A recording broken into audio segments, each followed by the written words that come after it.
make something beautiful, it's time to stand. How to paint leaves, it's easy to see. We'll paint them with love, step by step, just wait and see. Step 1, load the brush with dark and light green, a natural gradient to make the leaves serene. Step 2, place the brush where the curve begins. A perfect start, now the fun begins. Materials we need are simple, my friend.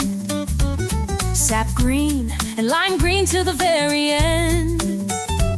White paint, a flat brush, ready to go. Cardstock paper, now we're all set to show.